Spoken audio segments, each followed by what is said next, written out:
নমস্কার, আপনারা দেখছেন পানি ট্যাঙ্কি টাইমস। দাবি আদায় করতে কেন্দ্রীয় সরকারের বিরুদ্ধে সরব হতে হবে। পশ্চিমবঙ্গ তৃণমূল কংগ্রেস অঙ্গনওয়াড়ি ও আশা কর্মী ওয়েলফেয়ার অ্যাসোসিয়েশনের কর্মী সভায় আশা কর্মীদের মুখে সমস্যা শুনতে পেয়ে কেন্দ্রীয় সরকারের বিরুদ্ধে সরব হওয়ার ডাক দিলেন রাজ্যের স্বাস্থ্য প্রতিমন্ত্রী চন্দ্রিমা ভট্টাচার্য।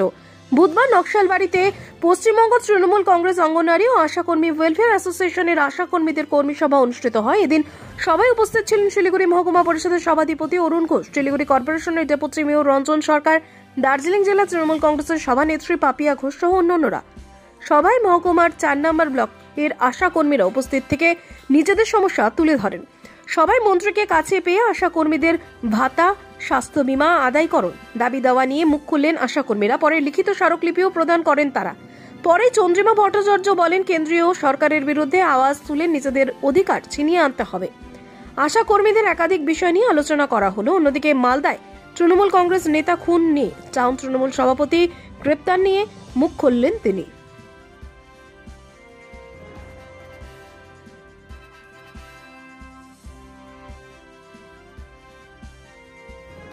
মালদায় আপনাদের কাউন্সিলর খুন হয়েছে এবং আজকে সেখানকারই টাউন তৃণমূল কংগ্রেসের সভাপতিকে গ্রেপ্তার করা হয়েছে। তাতে কি বোঝা যাচ্ছে? বোঝা যাচ্ছে যে আমাদের প্রশাসন যথেষ্টভাবে প্রশাসনিক সক্রিয়তা দেখায় এবং সেটা যদি আমাদের দলেরও কেউ হয় তার বিরুদ্ধে কোনো পদক্ষেপ হবে না, সেটা হয় না। সুতরাং এই জায়গায় দাঁড়িয়ে পুলিশের কাজ করছে, বিচার হবে, তদন্ত হবে, কে দোষী নয়, এগুলো তো প্রাইমা ফেসি এভিডেন্স দিয়ে করে, তারপরে সেটা তদন্ত চলবে, তারপরে প্রমাণ সাপেক্ষ সব কিছু। প্রথম অবস্থায় বিহার যোগ দেখা গেল, তারপরে এখন দলেরই অন্দরে একজনকে গ্রেপ্তার। না, বিহার যোগটা অন্য ছিল। আমিও গেছিলাম পরশুদিন মালদায়। আপনারা জানেন যে বিহার যোগ হচ্ছে বিহারে যারা থাকে তাদেরকে নিয়ে আসা হয়েছিল, এটাই অভিযোগ ছিল। তাদের দিয়ে মানে পয়সা দিয়ে খুন করানো হয়েছে, এইটা অভিযোগ ছিল। কিন্তু সবসময় বলা হয়েছে যে কেউ বড় মাথা আছে। এখন আর কে মাথা আছে, কিনি মাথা, এটা নিয়ে আমি কিন্তু কোনো কমেন্ট করছি না, কারণ সেটা সবই তদন্ত সাপেক্ষ।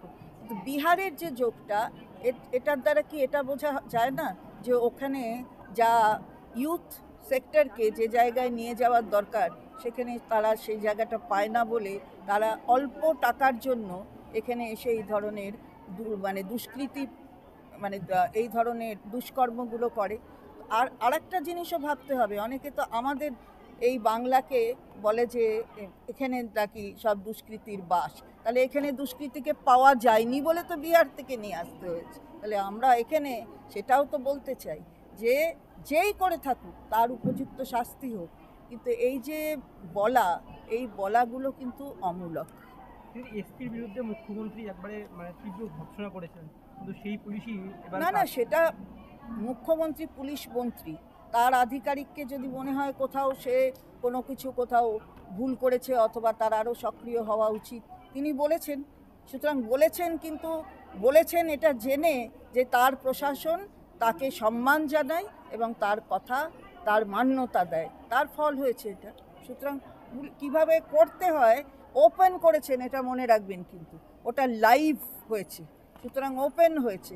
মুখ্যমন্ত্রী কোনোদিন কাউকে ওইভাবে নিজের আড়ালে ডেকে কিছু বললেন সেটা করেন না, এটা তো তার প্রমাণ।